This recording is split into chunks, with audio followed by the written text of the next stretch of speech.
minus 132 at home in Game 5 against the Rangers, and the series is now tied up 2-2 after the Rangers took both their home games in Games 3 and 4. And this series has been very close and competitive, but the Rangers do clearly have the momentum right now. They've won 2 in a row, and more tellingly, they've successfully contained Alex Ovechkin in the series. And of course, they're also anchored by one of the unquestioned top goalies in the game right now in Henrik Lundqvist. But then again, the home team has held serve in every game this series. The games have all been close, and now we're moving back to Washington.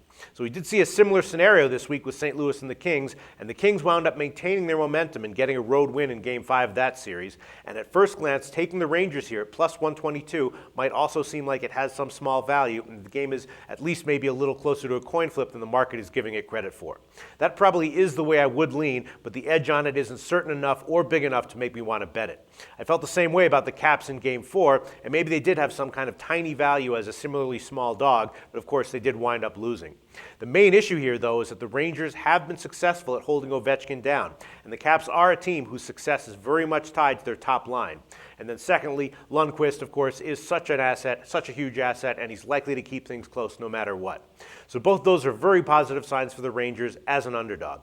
But the key to this game might wind up just being the officiating. There have been a lot of questionable calls all playoffs long, and the Caps really get hurt badly when the calls go against them and they have to kill penalties. So this game could easily just wind up coming down to penalties, a few beneficial calls in either direction, and close goals and near misses. So I'm going to be staying off this game entirely myself in terms of a bet, but if I had to bet it, I would take the Rangers as an underdog with their momentum and their recent success against Ovechkin and a reliably elite goaltender.